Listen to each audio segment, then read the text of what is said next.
Section 132 of the 1990 Constitution specifies that it is the role of the Commander-in-Chief of the Armed Forces. And if he decides to delegate the power, it must be to the armed forces. But here we have a VP candidate telling the world he wants to be in charge of our security. There is also instructive to say, yes, some week somehow was Minister of Education when Chibok girls were kidnapped. There was a memo that was sent to The governor then. Governor Kashim Shettima when he was governor of this Borno state and said these girls should not write their exams in that school. If they must, it must be under very, very heavy security. But that was not adhered to, and the implication, the story we know.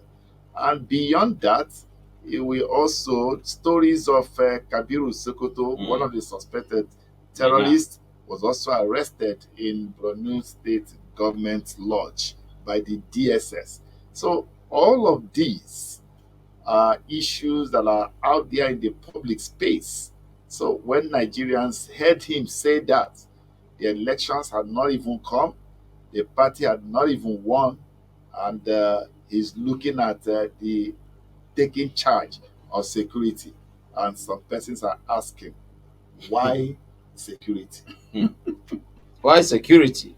And why delegate duties to the Commander-in-Chief? I hope that Alhaji Bola Tinubu, Alhaji Bola Ahmed Tinubu, that he looked deeper than just that statement made at NBA. I hope he understood it. I hope he understood it. That there is already a plot.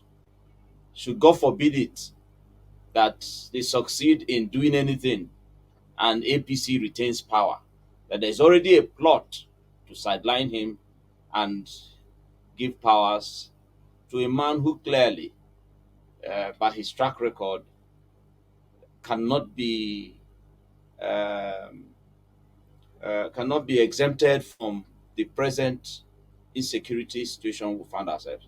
He cannot, because clearly the former governor of Borno State, senators, yes, but Sharif himself has alleged that this Shettima was the founder of Boko Haram. Sharif himself had said that. And all of these allegations, none of them have come out to, thoroughly say or extricate themselves from it. None of them. And he arrogantly goes there, and he didn't know when he let it out. But my concern is the APC candidate, presidential candidate, that if he be a leader, you must not sit on that seat. You have made your point. Moments like this, there's a gang up against the state that you want to lead. Show leadership. It mustn't be by APC clearly has failed. APC clearly has failed. So if there was anything Bola Tinubu had as planned to come and remedy, this could be an opportunity for him. Haven't heard this. There's a need for him to consider, possibly, while a candidate, consider that if he succeeds, that he may have finally enthroned and legalized insecurity and ineptitude in Nigeria. Except also what I'm saying is that the two avenues by which this government came in 2015. One, they demonized the then Jonathan's government. The Chibok girls was clearly a stage-managed thing, and eventually, of course, used it as a weapon to cripple the Jonathan's administration. So it was, of course, Shettima that was the architect in that direction, and Tinubu was in the architect. So I think APC may have rewarded the two people who brought this present government to power, the Ahmed Tinubu end and Shettima's end, because that's clearly how they came to power. Who is the commander-in-chief of the armed forces? He's the president. So who is the presidential candidate? Bola Ahmed Tinubu. So are you now going to tell us that it is Shettima, or don't blame me, it is Shettima? Nigerians will ask questions. Now, let us look at this from another perspective. You have come to a forum and express this kind of An elite forum. yes Elite forum. projection.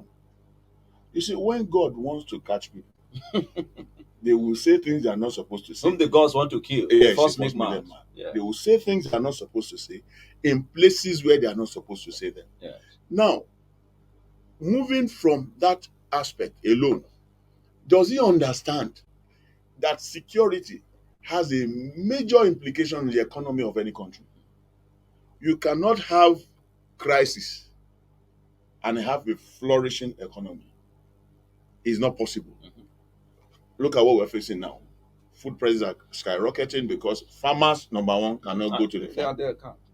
You are going to the farm, you are taxed to pay monies to bandits, to kidnappers as ransom for you to even go to your farm. The produce cannot be moved You by can- road, they cannot be moved by rail, they cannot be moved by air. So what has happened is this. Nigerians are everywhere shouting, we no go gree. We want to take our nation back. We want this, we want that. These guys are sitting somewhere in the cozy convenience of their hotel rooms and all the places they visit, and they are determining what will happen to a plate of food that has not even been put on the fire. We are inching towards a revolutionary state. Because for what is going on, there are too many abnormalities taking place at the same time under a condition that should be normal, and we tolerate abnormalities. If a man like Patani is in charge of is Ministry of Communications or so digital something, despite all the accusations against him, Nigeria still allow him to remain there. Why should Shettima not be in charge of security? So you see, there cannot be governance without government. Nigeria has no government.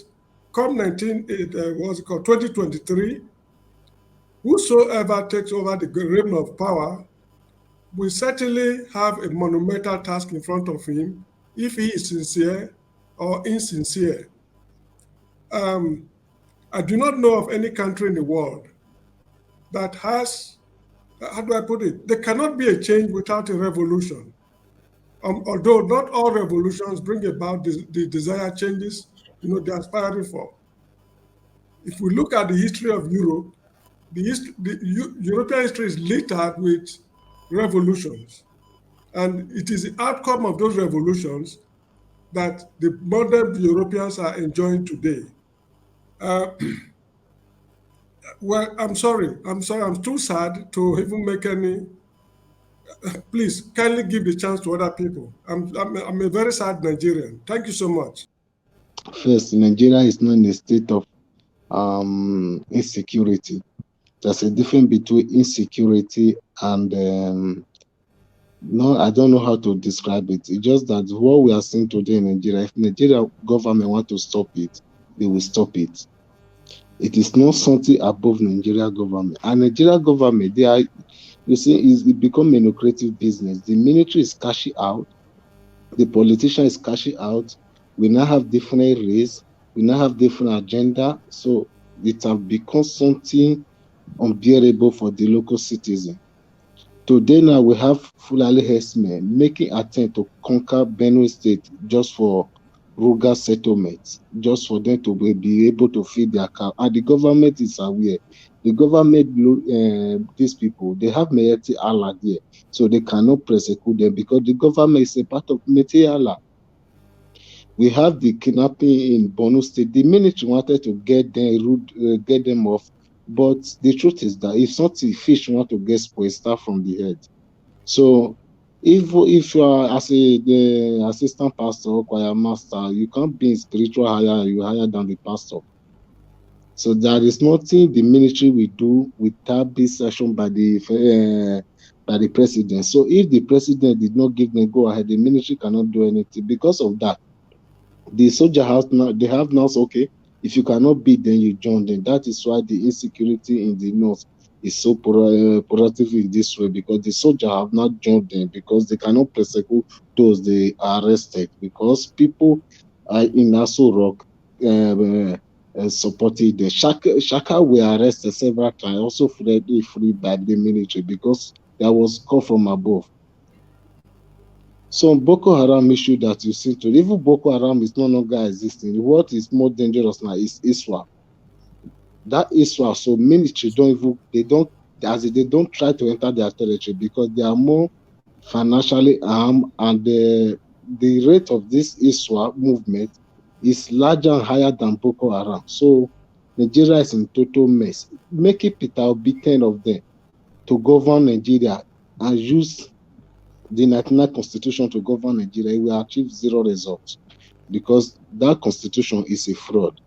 Secondly, personal change cannot change Nigeria. We need to restructuralize Nigeria to reimagine because this APC and Buhari government had destroyed Nigeria to the extent every state is red and stateless.